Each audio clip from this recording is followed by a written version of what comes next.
నమస్కారం, నా పేరు శివ. అందరూ ఎలా ఉన్నారు?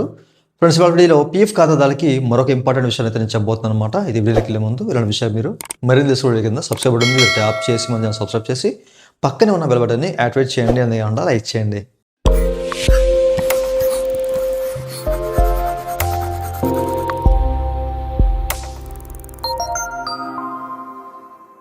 అయితే ఇక టాపిక్లోకి వెళ్తే కనుక చాలామంది కామెంట్ సెక్షన్లో, యూట్యూబ్ కామెంట్ సెక్షన్లో, అలాగే వాట్సాప్ ద్వారా కనెక్ట్ అయ్యి నన్ను ఒక విషయాన్ని అయితే అడుగుతున్నారు అనమాట. సార్, మేము ఫస్ట్ టైము ఎంప్లాయ్మెంట్ తీసుకుంటున్నాం, మేము అంటే ఉద్యోగంలో జాయిన్ అవుతున్నాము. సో మాకు పిఎఫ్ పరంగా మాకు ఒక 15,000 రూపాయలు వేస్తారంట కదా, అది అట్లా వేస్తారు ఏంటి అని చెప్పేసి చాలామంది అయితే అడుగుతున్నారు అనమాట. సో మన ఛానల్ రెగ్యులర్గా ఫాలో అయ్యే వాళ్ళకి ఈ విషయం తెలిసింది, ఓకేనా. మనకి కొత్తగా గవర్నమెంట్ ఈఎల్ఐ స్కీమ్ అని చెప్పేసి తీసుకొచ్చింది, ఓకేనా. ఎంప్లాయ్మెంట్ లింక్డ్ ఇన్సెంటివ్ అని చెప్పేసి. ఈ విషయం చాలామందికి తెలియకపోవచ్చు, ఓకేనా. సో మన ఛానల్ రెగ్యులర్గా ఫాలో అయ్యే వాళ్ళకి తెలిసింది. అయితే దీని కింద మనకి 15,000 రూపాయలు మీకు ఇక్కడ చూపిస్తాను. సో ఇంతకుముందే మనకి ఏంటంటే క్యాబినెట్ అప్రూవ్ చేస్తుందన్నమాట ELI scheme. So ELI scheme కింద ఎవరైతే కొత్తగా ఎంప్లాయ్మెంట్ తీసుకుంటారో అట్లాంటి వాళ్ళకి ఏంటంటే 6 నెలలకి అలాగే 12 నెలలకి, అంటే 6 నెలలకు ఒకసారి అలాగే 12 నెలలకు ఒకసారి వాళ్ళకి మొత్తంగా ఒక 15,000 రూపాయలు. 6 నెలలు చేశారనుకోండి 7,500 రూపాయలు, అలాగే ఒక సంవత్సరం కంప్లీట్ చేశారనుకోండి వాళ్ళకి 15,000 రూపాయలు ఇన్సెంటివ్ కింద వేస్తారనమాట. సో దీనికి సంబంధించిన కంప్లీట్ డేటా అనేది ఇక్కడ ఉంది, మీరు చెక్ చేసుకోవచ్చు, ఓకేనా. సో మనకి ఏంటంటే ప్రధానమంత్రి వికసిత్ భారత్ రోజ్గార్ యోజన అని చెప్పేసి కొత్త స్కీమ్ తెచ్చారు. సో ఇందులో భాగంగా మనకి ఈఎల్ఐ స్కీమ్ని పరిచయం చేశారనమాట. సో ఇది మనకి ఎప్పటి నుంచి ఎప్పటికంటే మీరు ఇక్కడ చూడొచ్చండి, ఓకేనా. 1 ఆగస్టు 2025 నుంచి 31 జూలై 2027 మధ్య ఎవరైతే కొత్తగా ఎంప్లాయ్మెంట్ తీసుకుంటారో, కొత్తగా జాయిన్ అవుతారో అట్లాంటి వారు ఎవరైతే ఉంటారో వాళ్ళకి 15,000 రూపాయలు మనకి కేంద్ర ప్రభుత్వమే మీ ఆధార్కి లింక్ అయిన, అంటే మన ఎల్సీపీకి లింక్ అయిన బ్యాంక్ అకౌంట్ ఉంటుంది కదా, అందులో డీబీటీ ద్వారా వేస్తారని చెప్పేసి చెప్పారన్నమాట. అయితే మీరు కేవైసీ అనేది కంప్లీట్ చేసుకోవాలి. మీరు మీ పిఎఫ్ ఖాతాకి బ్యాంక్ అకౌంట్ లింక్ చేసుకోవడం అంటే ఫస్ట్ టైం మీరు ఫేషియల్ అథెంటికేషన్ ద్వారా ఒక యూఏఎన్ నెంబర్ జనరేట్ చేసుకోవాలి. ఎందుకంటే కొత్తగా మీరు జాయిన్ అవుతున్నారు కాబట్టి మీకు మీ కంపెనీ వాళ్ళు, అంటే ఎంప్లాయరు మీ యూఏఎన్ నెంబర్ జనరేట్ చేయరు, మీకు మీరే సెల్ఫ్గా ఆ యొక్క యూఏఎన్ నెంబర్ జనరేట్ చేసుకోవాలి ఉమాంగ్ ద్వారా, ఓకేనా. సో ఫేషియల్ అథెంటికేషన్ ద్వారా చేసుకోవాలి. అలా చేసుకుని ఆ యూఏఎన్ నెంబరు మీ కంపెనీకి ఇచ్చారనుకోండి, సో వాళ్ళు లింక్ చేసుకుంటారు వాళ్ళ ఎస్టాబ్లిష్మెంట్కి. అట్లా కొత్తగా మీరు లింక్ అవుతారు కదా ఒక ఎస్టాబ్లిష్మెంట్కి. సో తద్వారా మీకు ఈఎల్ఐ స్కీమ్ కింద మీరు ఎలిజిబుల్ అవుతారు అనమాట. ఒక 6 నెలలు ఆ కంపెనీలో చేశారనుకోండి, కంటిన్యూ చేశారనుకోండి, ఆఫ్టర్ 6 మంత్ తర్వాత మీ బ్యాంక్ అకౌంట్లో ఏంటంటే 7,500 రూపాయలు పడుతుంది.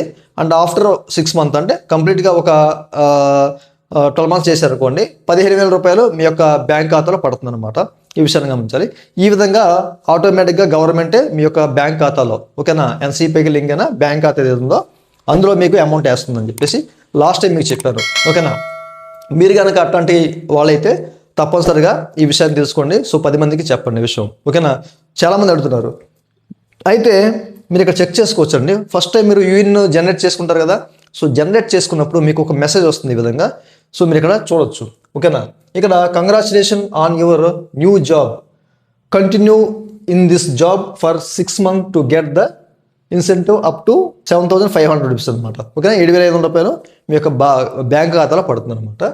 And for 12 months to get the incentive up to 15,000, ఓకేనా.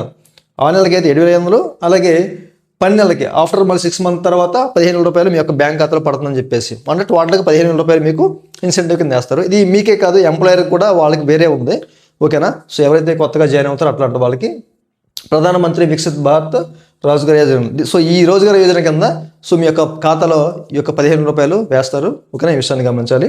సో చాలామంది ఖాతాదారులు ఈ విషయాన్ని అడుగుతున్నారు. మీరు ఆటోమేటిక్గా మీరు ఇచ్చిన, అంటే మీరు ఏదైతే సెల్ఫ్గా జనరేట్ చేసుకుంటారో యూఏఎన్ నెంబర్ని, ఆ యూఏఎన్ నెంబర్ మీరు మీ హెచ్ఆర్కి ఇచ్చారంటే మీ కంపెనీ వాళ్ళకి వాళ్ళు లింక్ చేసుకుంటారు. ఫస్ట్ టైం ఎస్టాబ్లిష్మెంట్ ఆ యూఏఎన్ నెంబర్కి జనరేట్ అవుతుంది కాబట్టి, లింక్ అవుతుంది కాబట్టి, సో ఆటోమేటిక్గా మీరు ఈ స్కీమ్ కింద వెళ్ళిపోతారు. అది కూడా మీకు డేట్ కూడా చూపించారు కదా, సో ఎప్పటి నుంచి ఎప్పటికి ఇది అందుబాటులో ఉంటుంది అనేది, ఓకేనా. 1 ఆగస్టు 2025 అండ్ 31 జూలై 2027 మధ్య ఎవరైతే జనరేట్ చేస్తారో కొత్తగా యూఏఎన్ నెంబర్, సో అట్లాంటి వాళ్ళకి ఈ స్కీమ్ వర్తిస్తుంది, ఓకే. మీకు క్లియర్గా అర్థమైంది కదా. ఆటోమేటిక్గా మీ బ్యాంక్ ఖాతాలో అమౌంట్ పడిపోతుంది, నో ఇష్యూ, ఓకే. సో ఇంకా మీరు ఏదైనా తెలుసుకోవాలంటే కనుక మన ఛానల్ రెగ్యులర్గా ఫాలో అవుతూ ఉండండి. సో చాలామంది ఏంటంటే ఫాలో అవుతున్నారు బట్ సబ్స్క్రైబ్ చేసుకోలేదు, తప్పనిసరిగా సబ్స్క్రైబ్ చేసుకోండి. సబ్స్క్రైబ్ చేసి మీరు ఉంటే కనుక తప్పనిసరిగా నేను పెట్టే వీడియో మీకు నోటిఫికేషన్ ద్వారా వస్తుంది, తెలుస్తుంది. చాలామంది మిస్ అవుతున్నారు. పదే పదే విషయాన్ని అడుగుతూ ఉన్నారన్నమాట. ఓకే, సో ఇదండి వాళ్ళ వీడియో. ఈ వీడియో మీ నచ్చితే లైక్ బటన్ లైక్ చేసి సపోర్ట్ చేయండి. అలాగే లెఫ్ట్ సైడ్ మీరు మళ్ళీ చూడండి కదా, సబ్స్క్రైబ్ బటన్ దాన్ని ట్యాప్ చేసి సబ్స్క్రైబ్ చేసి పక్కనే ఉన్న బెల్ బటన్ యాడ్ చేయండి. Thank you for watching and జై Hind. Wake up! It's time to look at the enemy. Look in the mirror